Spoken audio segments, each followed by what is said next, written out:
this is Nikki. Welcome back to Nikki's Homemade Crafts YouTube channel. Welcome back for part 2 of the Tips Mystery Crochet Along for April 2024. And you just finished part 1 yesterday. So let's head into part 2. And this time you're also going to need some orange, but that is not absolutely required. You can totally just use white and black again if you don't have orange. I'm going to use orange because there's a reason for it. Well, it looks cute and it looks adorable. So anyways, if you want to do it my way, go ahead and do it my way. You can also totally eliminate the orange and just do it as black. Now, what are we actually doing? Well, today in this video, I'm going to teach you a few additional tips, okay? Although you're going to see something in a second, you're going to be like, wait, again? Okay, so let's go through it, okay? The very first thing is, before we even get to the pattern, I want to teach you something about colors, okay? There's a reason why I picked certain colors. And now there's a specific reason at the very end, which you're going to see, but I also want to teach you a little bit something about colors. I thought this video would be perfect to teach you a little bit about the color wheel and the color theory. So in general, you're going to have, and let's look at this one down here, okay? I should maybe I'll make it match, okay? How about this? Okay, so the yellow is right here. Okay, so let's match it. Okay, so there we go. It's close by. So here in the background, it's the exact same color wheel as you see down here. Okay, let's see. Can we make it exactly match? There, that's now matched. Yellow and yellow. Okay, so there you go. And then you see down here is violet, and you see over here is green, right? And then red, orange, and so forth. So let me teach you a little bit about the color wheel or the color theory. So first of all, you have the primary colors, which is yellow. Then you have red. And then you have blue. Those are the primary colors. It's actually written down over here as well, okay, in case you can see it. Then you have the secondary colors, which are right in between. So for example, if I take here red and yellow and I put the same distance in between, I get to orange, right? So yellow and red are primary colors. Orange is now the secondary color. So the same is true over here. Between blue and yellow, you get green, and between blue and red, you get violet. Okay, so that's the secondary colors. Now, any color that is across from each other, like red and green, are known as complementary colors. And then we also have some other colors, and you can see them right here. Okay, so we have, as I said, the complementary colors are across from each other. Then we have something called split complementary colors, okay? So there would be, let's say, violet, and then we have yellow, green, and yellow, orange. So that's kind of split. It's that long triangle right here. So that's like 3 colors, right? So that's split complementary. And then, let me hold it this way so you can read it. Then there's the tetrad, okay? Right here, that's more of like a rectangle, so you can take like the blue and the green and the red and the orange right here, and that's the tetrad colors together, okay? But and then we have tint, tone, and shade, and this is the pure color. Then tint is where you have more of a lighter, so some white to it. Tone is where you add some black to it, and then the shade would be if you add some grays to it, okay?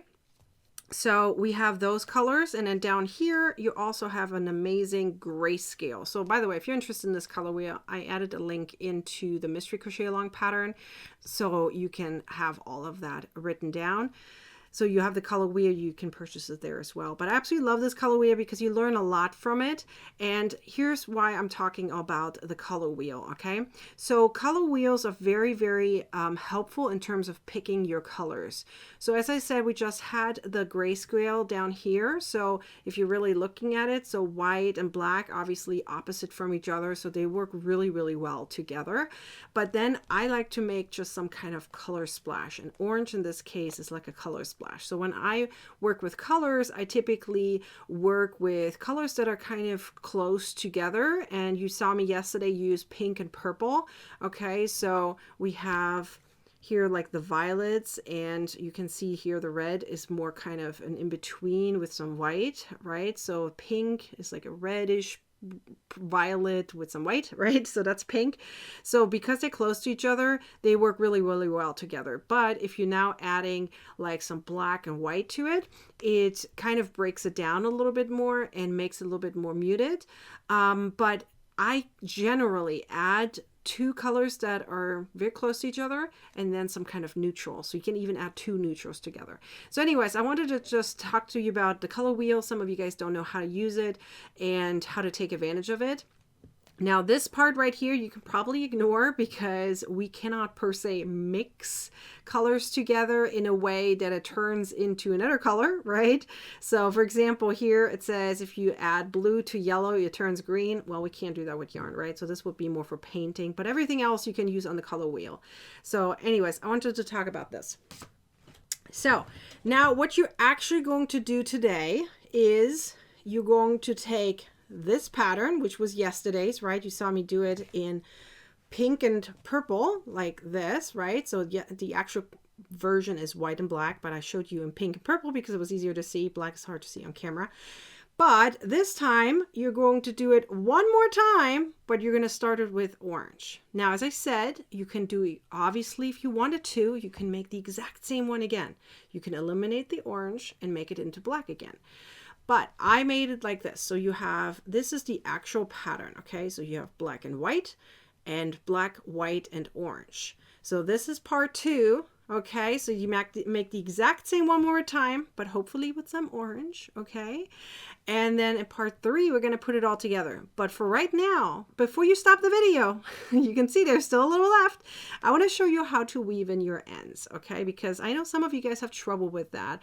They don't know where to weave it in, how to weave it in. So I'm gonna focus here on weaving in, since yesterday we focused on how to start a magic ring, how we did increases, color changes, how to kind of hide your yarn, right, during a color transition. We did decreases. There was a lot of tips yesterday in the video, which is why I'm focusing today on the colors and on weaving in your ends, because the pattern itself is the exact same thing, just with a little bit of a different color if you choose to do the orange. Okay, so now let's move all of this to the side, and remember, quick reminder, the written instructions is down below. There's a link there. It takes you to the Mystery Crochet Along. Okay, there's a table of content you can expand, and you can click on part 2. And you can have everything written down, everything that we're doing here for part 2, which is obviously part 1, right? It's the exact same pattern. And you are going to work on that. Now, if you want the ad-free version, you know, I have a membership and you can join the membership. There's 4 different ways you can join it: as a trial, as an annual, as a quarterly, or as a monthly. You not only get this pattern ad-free, but over 400 additional ones. You get me on a weekly basis, teaching you exactly what you want to be taught as a live video tutorial, and we have monthly get-togethers. So let me show you how I weave in my ends. Are you ready? So the first thing you're going to do is you're going to flip your entire project inside out. Okay. And right here is where we're now going to weave in our ends. I'm going to focus on the ones down here so you can see it nice and clean. Actually, I'm going to move this over so like this so you can see it a little better. Now, obviously, you can see some of this peek through. That doesn't matter. It's on that side. It's fine. Okay. Even if you see the teeny bit on the other side, that's okay. So I like to use this kind of needle, which is typically used for leather. Okay. I have a link in the pattern for it. So if you're interested in it, I put it right there so you can easily grab it if you wish to. I really, really enjoy the needles that are used for leather because they're more pointy. Some of them are even bent and circular or like half circles. They can be very helpful. Plus, they allow me to split my yarn a little bit because they're very, very pointy. So be careful, you can hurt yourself with those, okay? So what I like to do in terms of weaving my ends in, I like to do it in a zigzag. So like this, right? You can do as many as you want. You can call it as an S2. But sometimes you can also go back depending on how far you weaving in your ends. So I don't just, so let me first of all say, you can go through the actual stitch, which is like a tunnel, right? You can go through the tunnel, right? In between your stitches, right? The stitches are like a tunnel. I always think of it like a tunnel. If you look at it up here, right? You have your stitch, right? And you're going around 2 loops, right? And when you go around it, you're going to create something, right? And that looks like a tunnel that's underneath, like a bridge that you're doing over. So you can go just all the way through, which is fine. And I like to do that too. But sometimes if you just split your stitches in half, right? Or even just partially, not just go through the tunnel alone, you make it a lot more secure. So I went through here once. Don't pull too tight, just pull once. Then you go maybe one row down, do the exact same thing. And again, a needle that is very pointy allows you to split some of this yarn. And for weaving in ends, that is very, very helpful. Now here I went like an S, right? And now if I wanted to really secure, I go one more time or even two more times up. So I'm going into the other direction again to make it even more secure. Okay, so that's why I called a zigzag. So at this point, this is very secure. Even if I pulled this, none of the other parts will move. And here I can now cut my yarn. I'm going to show you here one more time with this pink, because the pink you will do on the pink side. Okay, so ideally you want to keep it color by color. So don't weave in your pink in the purple, for example, right? Unless you have absolutely no other choice. Let's see, it's a teeny tiny part of it, then you may have to. But here I'm doing the exact same idea, right? I'm splitting my stitches as far as I can go, like so. And this is a little bit shorter, so I'm going to make sure that my zigzags are a little shorter. So instead of going all the way, I'm just going to do it like this. And now I'm going to go, maybe I'll go in this direction right here. Just a few stitches. And now I'm going to go back this direction. So the zigzags don't have to go all in the same direction. As long as you do it multiple times, it should be very secure. And then you snip it, and then you're good to go. So here I have one more to go. And you do this everywhere. Now, in terms of this yarn right here, okay, there are some options in part 3, but for now, I would recommend you cut it about a foot or so for both part 1 and part 2. And then you can see in part 3 how you're going to do certain parts and then determine how you go from there. So don't weave in your ends on this one here just yet. Have it about a foot long or so on the very last piece after the last round. And weave in your ends for all the other little tiny pieces. And then you're good for now. And that is part 2. So now let me see part 2. My part 2s look like this. Part 1 is black, white, black. And then part 2 is black, white, orange.